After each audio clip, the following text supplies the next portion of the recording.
Oh, Wait. you're right. We're not even, we're You not on saved camera me. 2 right now. We're on that camera. Yeah. Okay. Wait. The, Okay. the clock is on Ready? the clock. Okay. Hello and welcome back to Spartan Music Monday. I'm Mikayla. I'm Lexi. Lexi. Today we and have Mr. Rubin with us a very special guest to today. discuss Sgt. Pepper's Lonely Hearts Club Band by the Beatles. So when we initially emailed you, you sent us like a list of like different albums. We happen to choose this one, but how do you determine like what your favorite albums are and why is this one on your list? All right. So to me, when you have there aren't a lot of things I've listened to that I can listen to from the beginning till the end, all in one sitting, or just pick out like one or two random songs and like them all. Yeah. So that's sort of like my first rule of thumb. And there are some albums, and I'm thinking back on like the vinyl days because I'm a vinyl person, that when you got to the end of side B, if you were bored with that, couldn't be on the list. So on the list of things that I had sent you, or things that I either were songs or entire collections that either meant something at some point in my life, or are things that just never got boring. And I remember hearing the Sgt. Pepper's Lonely Hearts Club Band album probably for the first time when I was like 3 or 4 years old. And if you listen to it and you're like a little kid, there's a lot of songs on there that are super fun. And then if you listen to it as an adult, there are all these like hidden messages. And from a historical standpoint, it's a really important album for a lot of reasons. And I know there are some people out there who are wondering like, but it is the Beatles, and Yeah. you know, the Beatles. There's so much to choose from, but this is probably my favorite of all the Beatles albums. This is probably my favorite one. Yeah, I personally thought it was a great album too. Yeah. Yeah, I definitely do think so. And when I was doing my research, I read that it was a concept album, that they Yes. wanted to have like alter egos, that they didn't want to be like the Beatles, but I Yeah, don't know. so there's like, if I happened to do a lot of like research and like, you know, do a lot of reading about the Beatles when I was younger, and there are some really great books out there. There's a great long biography about John Lennon that I remember reading when I was a senior in high school. And at any rate, the album itself was really one of the first times that there had been like a concept album where they were like, look, let's do it in this like sort of military, artistic. There are all these different things that they did for the first time. They had their producer bringing in an orchestra that was playing on the side. They had at the end of the first song, you hear cheering, and that was like a recording from an actual concert. If you listen to Beatles at the Hollywood Bowl, you'll hear the same cheering. There's some really cool like nuances around how they wanted the album to sort of tell a story, and each of the songs were to contribute to that story. And then there were some songs that were left off the album that were arguably some of their best songs ever as well. So yeah, the idea of like this concept for Paul McCartney, who's, you know, it was his brainchild to begin with, and then bringing in all of these other different elements that each of the 4 Beatles contributed. You don't see that a lot from a rock band, and you certainly don't see it when you have 4 members of the band, and each of them you can see how they have a space in the you know, the whole collection. Yeah. And their album cover is like, for this album, it has like, they're like cutouts, and there's like multiple, it's like a collage of different people. Yeah, there's a whole lot of like interpretation artistically on what the cover means, because, you know, there are some people on there, like, you know, there's Edgar Allan Poe shows up, and you know, the author Stephen Crane is on the cover, but the Beatles like younger selves are over one of their shoulders, and there's all these other like different historical figures, and so there's this sense of psychedelia that comes into it, and that is the first time you kind of saw that. And the other thing that's interesting is that the Beatles were in this space where they had stopped touring, so the album was a studio album. It was not something that they were playing and trying out in concerts like their earlier stuff. And that was one of the first times that a band kind of came together. And, you know, you don't have, in my opinion, you don't have like Tommy's The Who, the Who by Tommy, or some of those other albums that came later in the 70s without the Beatles doing this with Sgt. Pepper. Yeah, I did read that it was also like it redefined pop and rock music. Yeah, I mean, for sure. I mean, the fact that, like, now we listen to songs and we're like, gee, what is that person really saying? That became sort of the Beatles' second half of their time between like 1967 and 1970. It was this, what are they saying without really saying it? Yeah. Yeah. And there's all these like little subtle hints about things that we probably shouldn't talk about on a school program that are in there, and it makes you scratch your head and think. And is it when I'm 64, when they say, well, when I'm older, digging up weeds, are they really talking about digging up weeds, or are they talking about something else? And some of the references are more subtle than that. So it really became a redefinition of, I guess you'd say, symbolism in music. Yeah. Yeah. And there's one song on the album that I thought was like completely different. It had like this instrumental that I feel like was very like, like when you, 1 minute, let me figure out what, I think it was Within You, Without You. Oh yeah, very strange song. Yeah, the instrumentals yeah. I feel like are something I've never heard before, like It done was very ever. like experimental Yeah. and very different, I feel like, for the time as well, because it's like just a very different sound that like people hadn't heard. Yeah. George Harrison, who was the one of the guitarists, or mostly the lead guitarist or the bassist, had gotten really interested in Indian transcendental culture, and had gone to India, and it really defined some of his later work. But if you listen to a lot of the Beatles songs, they like the sitar shows up, and you don't hear that in a lot of rock. Like you have in the disco era, people would pick up trumpets, and there's brass, and there's all, but like the sitar, like who just decides like, hey, I've been a rock musician since I was 17 years old, let's throw the sitar in there. Yeah. I know, I noticed that too. I was like, That's That's why I think different. it caught my eye too. Yeah. And like specifically music from that era, nobody was doing that. No. Nobody even thought to do that. No, for So sure. I thought it was very interesting thing that happened. And I also was like thinking about, because being for the benefit of Mr. Kite, I read that John Lennon wrote that based on a ad for like a circus. Yes, just saw a circus poster and ran with it. How and does that happen? I'm not sure. I mean, there's a lot of, like a lot of their music has these sort of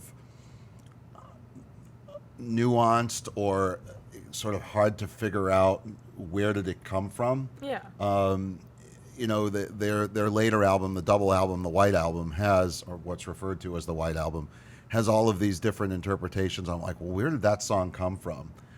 There's a song later, it's called Savoy Truffle, that George Harrison wrote about a toothache.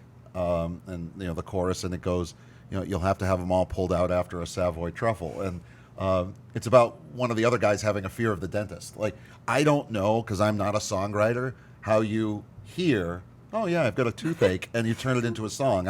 I remember a circus poster, and it's going home, from when I was home, rather, and I'll just turn that into a song. I think that is their genius. Yeah, because it's completely different from what anybody else was writing about. Because I feel like that era was definitely like, you're writing about like drugs or like love or whatever, but they're writing about things that people are like, huh? Yeah. There's a very there's kind of a subtle song in a song by Peter, Paul, and Mary where they say, and when the Beatles tell you, they don't really tell you. Yeah. And that's poetry. I was an English teacher for a long time, and part of what modernism and postmodernism in art and literature is about us all finding our own interpretations and connections to things. And if you go back 15, 20 years prior to that, the songs were very overt. It was, this is what the song was about. There was no interpretation. And quite honestly, art was a lot like that as well. Poetry was a lot like that. And when you get into the space of the 20th century, their music is a lot like the poetry, where you can sit there and the three of us can listen to a song and get very different reactions, very different personalization to it. And that's something that you don't see in a lot of music. My wife really, when she works, she listens to a ton of like really hard rock. things that I would not listen to unless I wanted to be really angry. And she says, well, that really relaxes me. I don't know that happens without the evolution of music of the late 60s. Yeah.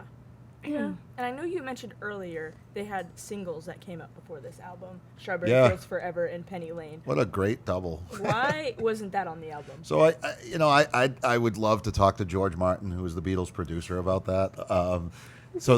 People say that one of the greatest singles to be released of all time had two number ones on either side. Had Penny Lane on the A side, Strawberry Fields Forever on the other side, and they released it a few months before Sgt. Pepper came out, and they both would have been on that album. Instead, they ended up being included, I think, in some of the releases of Magical Mystery Tour, which came next, and is not as great an album as Sgt. Pepper. And I think it was they needed something commercial because this album took so long between Revolver, which came out before, and Revolver came out in 1966. Sgt. Pepper didn't come out until 67. I think there was probably something about staying relevant. I mean, you're in a studio, you haven't made anything, and who knows how long, and we need to release something. And I think they found these two songs and were like, here, and they ended up being unbelievable songs. And they had a tendency to do that. I think Paperback Writer and Rain was another one where both sides were awesome songs and kind of got thrown in at the last minute as a single. And it was like, oh, we can use these on the next album, but and didn't. Yeah, that's weird how that works. Because nowadays it's like singles happen and then they're on. Yeah, right. Album. Yeah. I think that's interesting how that's changed over time. I think it's. Yeah, I think the 60s, I mean, just the whole market for, I mean, I have a lot of these like little single records, and some of them you couldn't get unless they were on a single. Like if you wanted the song, you had to buy the little 45. That's the small record for those of you at home who don't still listen to vinyl, which is the best way to listen to music. Yeah, I agree with that. I have a lot of records. Yeah, be very pro vinyl. Yeah. I think they're pretty too. They make them in all these different colors now. I know that. I know, they makes make it- them so fancy. Makes it harder to see the scratches Yeah, if you're not taking care of them. Oh yeah, I take care of them. Oh, I'm shaking when I put it on the thing. I'm like not breaking it. Anyway. Also, I forgot to mention Happy Thanksgiving to anybody who's watching, because that's just kind of like random. If anyone's watching and wondering Yeah. why we had these, Yeah. Yeah. What am I wearing? It anyways? was an A turkey? artistic Turkey. choice. Yeah. and I'm wearing some turkey legs. And I got some turkeys. But yeah, Some turkey just so glasses. you guys aren't weirded out by that. Mhm. They're like, Well, why? Yeah, because I just Turkeys had realized better I was days. like, It's falling we just apart. started the episode off just wearing these, Yeah, we just lovely got right into decorations. it. Well, you kind of have the psychedelic thing going with the glasses. Yeah. That's what it is. It works out. Kind of Yeah. Elton John. Yeah, connects. Yeah. Yeah, it's your. Yeah. Oh my God. Mhm. Okay. Anyway, back on schedule. So the Beatles are considered like the greatest band of all time. Why do you think that is, and do you think that's true? So they're one of my. I think every band that I love, they all have different merit. I mean, for me, one of the things that I think makes the Beatles stand out is they wrote most of their own stuff. If you look at the songs that they wrote, their collection, the albums all say, for the most part, Lennon, McCartney, Harrison, or Starkey or Starr, depending on how Ringo was going at the time. And the Lennon-McCartney compositions, they from a musical standpoint are really well done. The way they incorporate different kinds of rhythms, beats, guitar riffs, really well done. The fact that they only toured for half of their time together as a band and the rest of it was studio time, and they had all of these different evolutions over that period from say 62 or 63 till their breakup in 1970, just I think shows you a different level of genius. That's not to say that bands like The Who or U2 or that have had incredible commercial success aren't brilliant in their own way, but I don't hear a lot of people one of my favorite bands of all time is the Foo Fighters. I love the Foo Fighters. I think their music is also really rich because they write it and there's some inspiration behind it and there's some interpretation of it. That to me is what sets some of these bands out apart from others. And as far as the Beatles go, there's just a lot. You can read it as a musician. You can read it as a scholar of English. You can read their music or listen to their music just for pure, pure, what's the word I'm looking for? Just pure enjoyment, and just sit back and close your eyes and with a magazine and a cup of coffee or whatever it is you drink, and it's and it gives you a different experience. And I think that's what makes them great to me. Yeah. For sure. Yeah, I feel like there's something to be said about like that sense of originality, because it's like, I don't know. There's also like some music that's like really good where it's not like completely their own, but there's just something so different about like it being like completely like their own creation. Yeah. I feel like there's something to be said if you're, listening to one of their early albums, and there's just a whole lot of, this is the first time someone tried this, and the Beatles have a lot of that. The Sgt. Pepper album was the first album that printed the lyrics on it. Really? So the back cover was the lyrics. It was the first one that ever did that. And I mean, I know people my generation remember getting the book inside the CDs that had all the words in it. And even now, you look for, sometimes things are sold, they come with the lyrics, or they come with some liner notes, or they have some wackadoo interpretation on the cover. This was one of the first. Even the earlier album that I mentioned, Revolver, had a picture of them, but it was just like more of a caricature of the four Beatles. It wasn't anything like the Sgt. Pepper album. Yeah. I don't even know how they come up with like the stuff that they were doing, because nobody else was doing it. They just were in their own lane. It was like, we're gonna do this no matter what anybody thinks. Yeah, it's unique, and I think they had some things influencing them, both internally and internally, if you know what I mean. And and some of that certainly enhanced their creativity, and some of it led to their downfall. I mean, ultimately, and as creative as they were, they also had a lot of ego in that room. And so this is also, for better or for worse, one of the first albums where you can really tell the difference between a Paul song and a John song. Whereas earlier, the songs had a sort of symmetry and unison about them. When you turn on Sgt. Pepper, oh, that's a John song. For the Benefit of Mr. Kite is a John song. With a Little Help from My Friends is a Ringo song. Lucy in the Sky with Diamonds is a John song. When I'm 64 is a Paul song. So you can see the root of what eventually led to them breaking up, I think, starting that album, which is kind of sad, but also historically significant. And you think it was like their egos that led them to this? Or? I think there's so much to be said about the Beatles breakup. I think creative differences, the personalities in the room, these are, there's so much that's been written on the subject, whether it was, had to do with the influence of John's second wife and, just everybody wanting to have their piece of the album. If you go to the very last song of the very last album, or the second to last song, it has John sings, Paul sings, there's a guitar solo, there's a drum solo. It's pretty awesome when you put it all together, but each four has an independent part, and then they're gone. Like they sing the last line in harmony, and that's it. They're done. It's strange. It's poignant, but it speaks to, I think, how there was still, again, me being an English guy, there was some unison and there still was some harmony, but not without them each setting off on their own independent way. And I think that's where it started, was in this album. That's crazy how you can just like see that happen, because like I don't know like much about the Beatles. I just did my like research and stuff, but I can't tell the difference, but you can. I can. So that's crazy. I can absolutely tell you what's a John song, what's a Paul song. Yeah. And I'll definitely have to. That is crazy to me. I'll definitely have to like re-listen to that and try to. I know. Yeah, figure that out. Oh my goodness, Yeah. that's crazy, and it's still like happened with this album where it's just. And you can still hear the songs, like for example, A Day in the Life.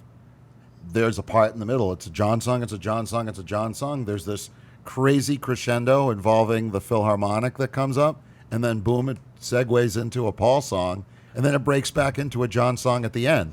Wow. There's also some really kind of cool hidden messages in the end of that song, if you can get the extended version, involving cranberry sauce. appropriate because it's Thanksgiving. Oh, yeah. That works. That does work. Yeah. Some people thought he was saying, I buried Paul. Yes. I saw a YouTube video on this like a couple months ago that there was like a conspiracy theory that Paul McCartney died. Yes, and if you look on the cover of the Abbey Road album, the cover is symbolic of a funeral procession. There's a car on the back, and the license plate on the back of that car is the legal code for a fatal car accident in England. Really? Yes. So they were really playing up, I think, some of this, and they were not necessarily bad commercial agents either. They knew what they were doing. No, they were feeding into it, and then For they sure. were getting more media, and then why not? And this was around the same time their manager died, and when they lost him, things he had the ability to kind of pull everything together, and when he passed away, that things sort of the high speed train to the breakup, I think, continued. But Yeah. it's all over this album. Okay, so I have a question. Do you remember like the first time you heard this album? Oh gosh, the first time I remember the record player, and I remember where the record player was located in my house. But as far as it was probably on a Sunday morning, because Sunday morning was there wasn't a lot of TV in those days. There was no cable. There was no Netflix. There were 5 stations, and Sunday morning wasn't good for TV. So Sunday morning was a lot of like, hey, let's read the paper or the sports page or whatever it was, and listen to my father's record collection. So I was probably around 6 or 7 years old. Wow. Playing with something in our family room with like the record player going in the background. Wow, what a core memory. Yeah, I can remember a lot. There was that album, and I remember the other one my dad used to play all the time was the Beach Boys Made in the USA album, which has a really cool like artsy cover as well. Okay. I remember that album extremely well. Yeah. Oh my God. We have plenty of albums like that, but we won't get into it because we it would be won't- Taylor Swift, and We would start to go I on don't- a I don't- tangent. You We don't can't like do that. Taylor Swift? What was that reaction? Let me put it this way. I would not be one of these people all upset that I didn't get tickets like the other day when people were going crazy from the ticket. Were you one of the people going crazy you couldn't get through? Yeah. Oh, I'm sorry. Oh no, I think it's funny. Oh, I think I was listening to people who were like crestfallen and. Yeah, Like, no. Yeah, it's okay. Life will go on. There's an Life will go aftermarket on. for tickets. Yes. I got through. You, I know. You She got got through. Congratulations. So I am hoping that the general sale on Friday will just come through. I'm going to cross my fingers for you. Thank you. Yes. I will not be appreciate there. Oh my it. You'll be there in the spirit. I'll be there in spirit. Yeah. Yeah. I couldn't name 5 Taylor Swift songs. Really? It's okay. Okay. Probably not. If I went out with her and she broke up with me, then I'd be able to name songs because Wow. she'd write songs about The me. shade. Right? Right? Isn't that true? Oh my God. Except I'm married. I have no chance with Taylor Swift. Anyway, let's settle down. Yeah. That was See, everybody knows that's true. What kind of song would she write about an angry? What kind of angry love song would she write about a principal? That would be amazing.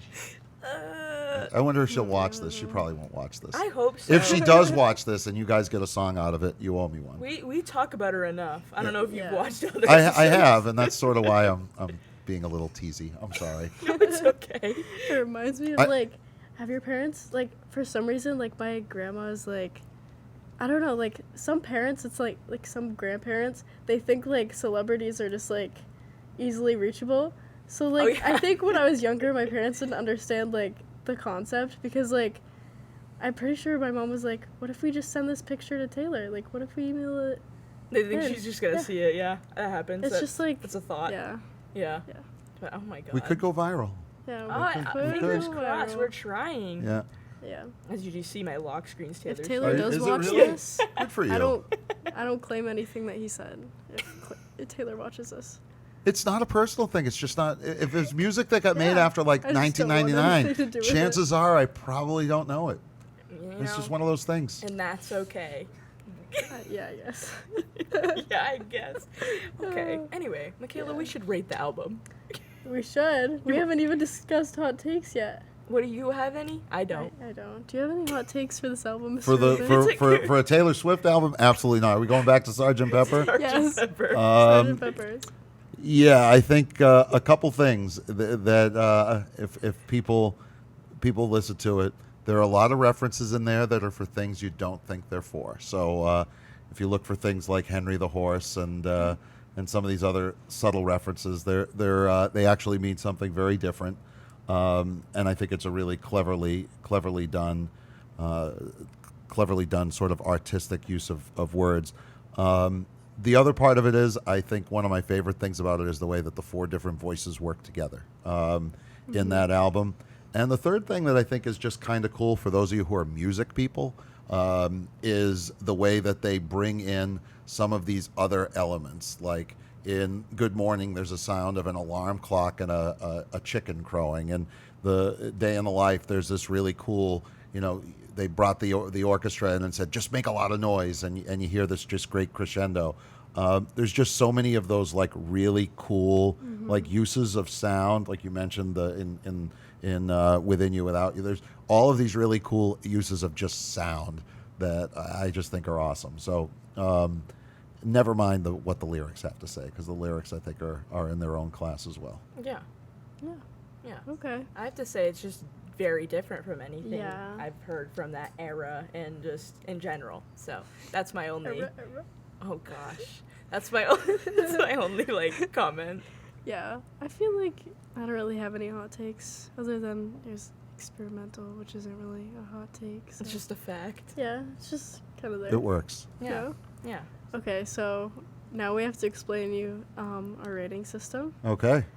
Basically, every time we review an album, we rate it out of however many Spartans out of 10. Okay. So, And then you have to explain why. All right. Okay, you can go It's first, pretty- Mikayla. oh, me? Yeah, if you want Okay. to. Just for an example. I'd say 7 Spartans out of 10. It was not my favorite, but that was just personal preference. Like, nothing wrong with the album. I thought it was very cool to listen to. It's very interesting. Okay. What about you, Lexi? Oh, okay, my turn. I will give it a 6.5 out of 10. And I don't know, because it's like, I don't know if I would listen to like the whole album all the time. Understood. It's just, I love some of the songs, but some of them are like, okay, I'll listen to them maybe like with months in between. Yeah. But Understood. yeah, that's Yeah. kind of how I was feeling about Like it. spread out. Yeah. Mhm. Not I get it. all at Not once. like all one Yeah. sitting, but yeah, that's why. Agreed. Very turn. cool. My turn. To me, it's probably it's probably closer to a 7.5 or an 8. I don't think anything out there. There are 2 songs on the album I actually don't really like at all. And there are I think 12 or 13 songs. I mean, Yeah. 13 if you count the reprise. I think the first half of the album is as strong as anything they've ever done, and then the last 2 or 3 songs are great. But in the middle, it gets a little dicey. Yeah. But Yeah. everything else sort of weighs it in for me as I would say an 8. Just a Okay. question. Have you ever given an album a 10 out of 10? Oh, that's a good question. I've probably got a couple out there that I've listened to that are a 10 out of 10. Nirvana Unplugged is as close to a 10 out of 10 as I think you would find. Just musically, it's so good. The songs that they picked, the fact that they didn't play things from their own collection, and the context of it, the fact that Kurt Cobain is dead a couple of weeks after, or within a few weeks of the recording of it. So that to me is just an awesome album. When I was younger, one of my favorite U2 albums, one of the early ones, Rattle and Hum. There really isn't. It's just long. It's. I think it's got like 19 or 20 tracks, so it's long. But that album is great. And then there's a really early Bruce Springsteen album that my brother would say is like the greatest musical composition ever made. I like it. I think there are individual songs that to me I could just listen to over and over and over again. Yeah. But I don't know if I could listen to Bruce's the entire album over and over again. No, but yeah. Yeah. but Understood. I think that's one of the reasons why I'm a playlist guy with my Oh yeah. For sure. Playlists are good. I bounce around quite a bit. Yeah. Mhm. All right. Yeah. Think we're good? Yeah, I You think good? Hey, thanks for having me. I'll come Yeah, back and talk with you No, guys anytime. Of course. Thanks maybe for next coming time on. we'll have you on and You can discuss a listen to Taylor, Taylor Swift. Swift. album. You know what? Deal. Part Okay. 2. Yeah, part Deal. 2. I will pick one that you think I can get through, and I'll Okay, I'll- we'll have I'll- to discuss. Alright. I'll Sounds like a plan. breathe. You will be receiving an email Yeah. shortly. I can't wait. Though. Thank you for joining. Challenge us. accepted. Thank you for having me. Thank you so All much. right, thanks for All right, watching. Thank you Hope for you guys watching. enjoyed. Happy Thanksgiving. See you next week. Thanks, Bye. everyone.